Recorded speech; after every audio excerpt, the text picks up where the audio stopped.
Earth, the universe is in grave danger.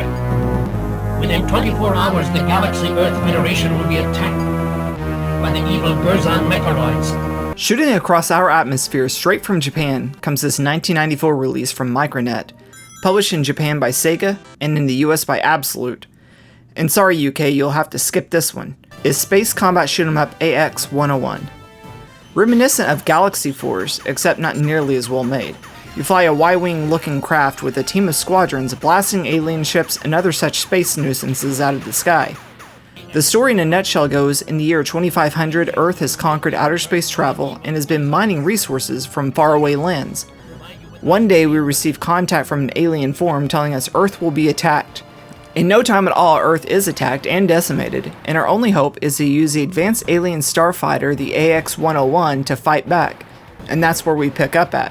The combat isn't bad at all for an on-rail shooter. You can't steer the ship, all you have control of is a crosshair, which is fine. I mean, this game already has Star Fox Zero beat in that regard. There are no power-ups or additional weapons, so this is more like a traditional super scalar shooter versus a shoot 'em up in that respect. You can either hold down fire to release a non-stop torrent of firepower, or you can wait for your phaser to charge into a supercharged shot, sometimes blowing an enemy away in one shot. Or you can release a bomb that removes close to every enemy seen on screen at the same time. Some enemies are not susceptible to this one-shot death though, like bosses for example, and the bombs are very limited in availability and replenishment, so use them very sparingly. Now let's talk about the levels. From my vantage point, there were only 4 worlds with multiple levels per world. One of them in particular took you underwater where you were being shot by like torpedoes. It was a very different from normal shooter tropes. Of course, you have your typical flying through asteroid levels, you're flying through ship embargo area levels, trench runs reminiscent of Star Wars in places, some volcanic looking lava place underground, inside an enemy computer mainframe looking place, as well as some other things I may have forgotten. The levels and environments had variety, so it was honestly hard to get bored. And the enemies progressively got more difficult as the game went on as well, so that helped even more with the variety and the challenge. For the game to have gotten so many rotten reviews on the internet, it's actually not that bad from a playability standpoint. Of course, there are some negative things to discuss though, most importantly the FMV sequences. By far some of the least compelling cinematics I've seen on the Sega CD. And if you don't know, I am an absolute bonkers FMV fanatic, so this is definitely the low end of the bell curve in quality here. And at one point it seemed like the female fighter was getting smooth on your playable character, and the music cue changed to that Cheesemo Full House piano cue. Good grief. Don't worry about me, I'll be fine. If there's one thing I'm good at, it's escaping from the enemy. Godspeed, Captain. Yes, the music as a whole was pretty unimpressive as well. This is a Sega CD release, yet the music sounds like it could have come straight from a Super Nintendo cartridge from a technical and composition standpoint.